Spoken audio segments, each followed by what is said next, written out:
was some trades. Geno Smith got traded to the Raiders. I didn't think that was going to happen. Me either. I don't understand how that makes sense for the Raiders' point of view. Maybe they think, hey, the possibility of us getting a QB this draft that can actually come in day one and make something shake is pretty slim. I think the Raiders got, what, the 6th pick? Let me check that out. It's either they have a top 10 pick for sure. Yeah, I know. It's either 4 or 6. I can't remember. But so I guess they assume, hey, might as well get this dude Geno. He's not making a whole bunch of money, and hope and maybe we still draft a QB. Maybe he could develop behind him. I'm not sure. I guess they look at they think we signed Max Crosby, $100 million. We trying to win. Mm-hmm. They have the 6th pick, by the way. The 6th pick, okay. Yeah, so they have. I don't know. I don't know what that ownership is thinking. You know, Pete Carroll, he isn't really like a long-term coach option in my opinion. He's like a bridge coach. Yeah.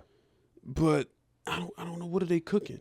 Because they don't have a competing roster. They're not cooking anything. That's what's going on. Like that offense is literally Brock Bowers.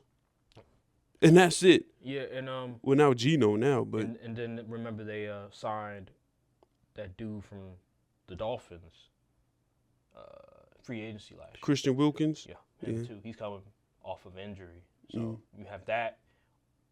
Yeah, that you have to worry about as well. We'll see if he'll be back to his former production, but overall, it's just a bad situation. You traded Devontae Adams. You traded for Geno Smith without much of a receiving core outside of Brock Bowers. So, if I'm a Raiders fan, I think it's a lost cause. It just makes no sense to me to trade for Geno Smith. Geno Smith is a mid-tier quarterback, in my opinion. If y'all seen the videos with the QB tier list, Geno Smith, he's mid, in my opinion. He's not terrible, but he's not good. So, I just think it just makes no sense. If they're going to pay him a new contract, why? He's a mid-tier quarterback. You're not going to compete. You have the 6th pick. Maybe they feel like Cam and Shador is going to be gone before they make the pick, so they're like looking at it like, okay, let's get a decent enough quarterback where we compete. But you don't have the roster to compete. Nope. So why not just tank? Especially in a division with 3 playoff teams. Maybe Pete Carroll is looking at it because Pete Carroll was the coach when they had Geno. Yes. So he's looking at it. He's a familiar quarterback. I've had it before. I've coached him before. It's not going to be a hard transition. I know what he likes. I know what he doesn't like. So it won't be too difficult. We're not going to have to pay him $50 million, but you're still going to have to pay him a decent amount of money. He's a starting quarterback. So I just think it's a lose-lose situation. It's a lost cause. I feel like they're just one of those teams where they're just trying to stay relevant enough to compete. I guess. But you're not going to make the playoffs with this team. I don't understand the upside. It's like I don't know. It's like they're trying to keep themselves afloat when they should just be like, just get out the water, please. You're not ready to swim in the deep end yet. Just go to the 3 feet section. You're not there. You're not just there yet. I'm more concerned about the Seahawks. Okay, you had a team. Mm-hmm. Y'all weren't the greatest. Y'all won 10 games though. Y'all could have made the playoffs if, injury luck went y'all way. Now it seems like you about to blow it up. Mm-hmm. You let go of Tyler Lockett. DK wants to get traded. Then you trade away your QB. People say they try to go after Sam Darnold, but that seems like lateral movement to me. Mm-hmm. You're not really getting better, in my opinion. You fire Peaches on your coaching staff, so now it's a whole new offense you got to relearn. I don't know what the Seahawks are cooking up. Offensive line is still a major concern. It's not like that has improved much. Yeah. So I don't know what the Seahawks are cooking up. I thought they were just gonna run it back, maybe get some additions in free agency all season, but now it's just like we just have to wait and see. I do remember. I remember last year there was rumblings about, are they going to replace Geno Smith? Are they going to draft a quarterback? It felt like the Seahawks weren't all the way in on Geno Smith as their future starting quarterback. Understandably. So there was mock drafts where the Seahawks drafted a quarterback. They just didn't draft one, which was kind of questionable a little bit. I was like, Geno Smith, I understand they're paying him that money. They still have him under contract. He's getting paid all that money. But if you're not sold on him, why not just draft a quarterback? That was the draft to go get a quarterback. There was a bunch of quarterbacks, a bunch of really, really good quarterbacks in the 2024 draft. That was the draft to get one, but they decided not to, which is weird. Because that was the perfect draft to do it. And now, this draft, there's only about 2 dudes that you can really trust to be decent in the league. And now, with the draft, with the pick that you have, you're not going to be able to get one of those dudes. So, it's just bad planning. Yes, I agree. Bad planning. I don't know what they trying to sell their fans on, what we trying to do. They need to come out and make a statement. Because if I'm a Seahawks fan, I'm like, what are we doing? What's the plan? Yeah. How are we going to do this? Are we retooling or rebuilding? What are we doing? Are we going to have Sam Howell start? Is that really the answer? We saw what he did with Washington. It was not I don't know what QB they think they're going to try to get in with their pick position in the draft. Hopefully you may luck up and maybe get a Jackson Dart. Which I heard people say the league is high on Jackson Dart. And I'm like, what were they watching? I heard that too. But is Sam Darnold really the answer? I don't think so. He might be a product of... If he wasn't the answer with freaking Kevin O'Connell and that stacked offense, how he going to be the answer with just JSN? I think with Sam Darnold, he did have a fantastic regular season, but in the playoffs, we saw what transpired against the Rams. Even before week 18, we saw what he was made of. Against the Lions, yeah. But he might just be a product of the Kevin O'Connell system and those players around him, which is possible. I mean, we've seen cases of that before where a quarterback didn't really have a good couple of years, and then he goes to a team with a stacked roster and he just looks good. It just seems like they're in purgatory. It just seems like a bad place. If you're a fan, like, this just seems like a bad place because there's no direction. There's no plan in place that you know of. Okay, they're going to rebuild. They're going to retool. We just don't know, man. At this point, they're just a lost cause, just like with the Raiders. There's no plan. We really don't know what's going to happen with them. So, moving on, speaking of the Seahawks, DK Metcalf requested a trade as well. We was going back and forth in the group chat about DK. My thing with DK, I understand people's argument. They're looking at it where it's an A.J. Brown situation. DK, if he goes to a team that has a good quarterback. I'm not buying that, though. Because JSN was outproducing him. He was. And they're looking at it, and they're saying Geno Smith wasn't all that good. But then I also hear Mina Khan say that Geno Smith was he was masking some of the deficiencies of that offense. The offensive line, some of the play calls, reason why they fired the OC. Yeah. So I'm not sure that DK Metcalf can be the caliber of an A.J. Brown because if you recall, I don't recall anybody questioning A.J. Brown's work ethic, his talent at all. I don't recall that being the case. It was always he was being in a system. He's under a system where it's a run-heavy offense. That's what I'm saying. Like, they literally had Derrick Henry. The league, like, this is not Apple. This is not the same. This is apples and oranges. It's apples and oranges. Yeah. There was no Derrick Henry on the freaking Seahawks. And he didn't have a JSN on the other side and a Tyler Lockett. Because when you're in a receiving core and you're in an offense that's pass happy, it's going to be a lot easier for you to get open compared to a Titans offense where you're the only good receiver on the squad. Everybody else is pretty average or trash. Yeah.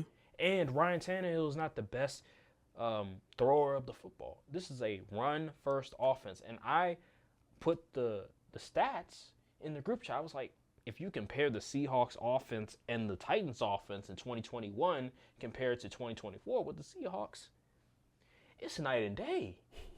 the Seahawks offense, I think they were one of the better offenses in the NFL from a passing perspective.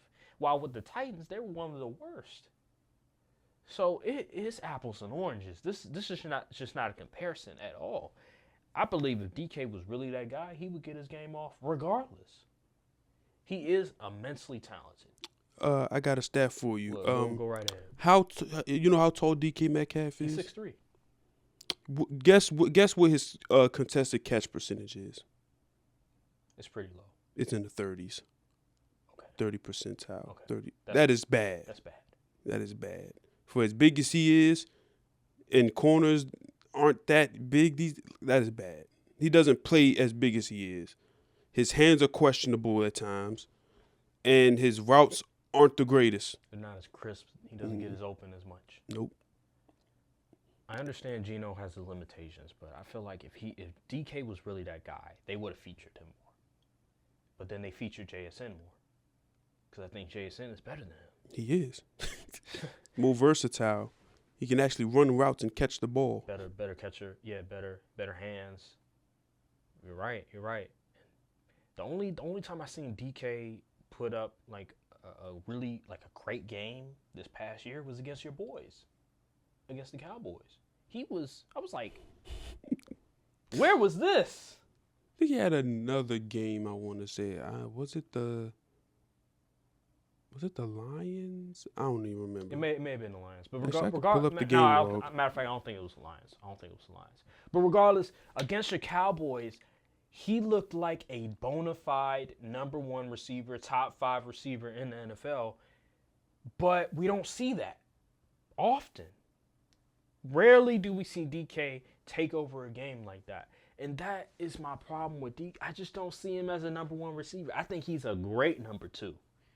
But as a number one receiver, is he reliable? I don't see it. I don't think he's fundamentally sound. I don't think his hands are all that great.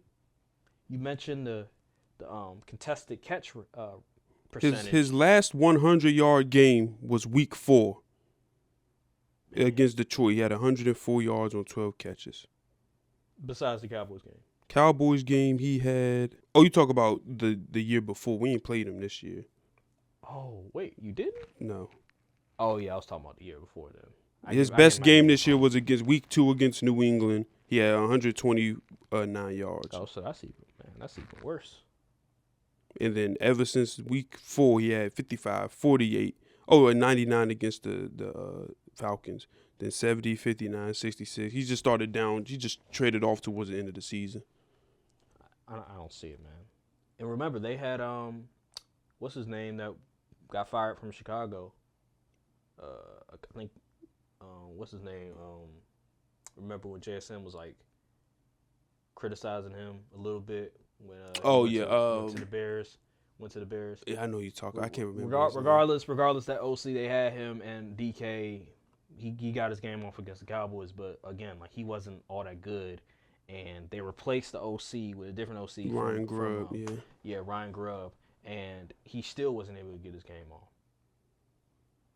I just don't think he's a number one receiver, in my opinion. I understand, like, the Packers, they need a receiver. They need a number one. I don't think he's the answer. I think Devontae Adams is the answer, and I would pay money for Devontae Adams, especially since he got released, so you wouldn't have to take on any money and all that. Put picks or players on the table to trade for him.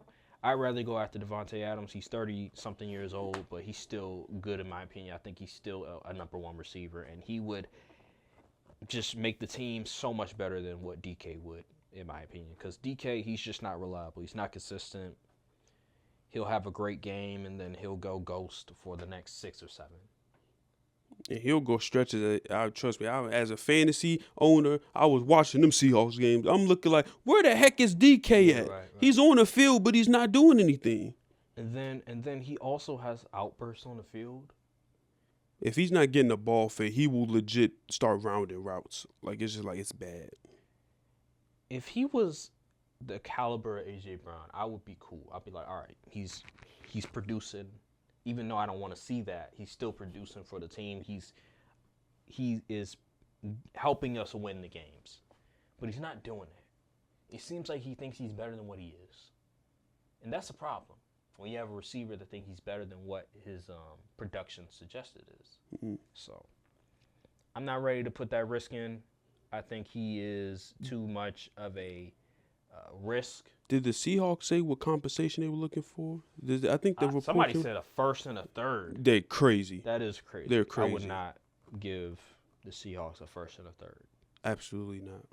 I think he is worth a second round pick and some change. I wouldn't even give up a high second. Really?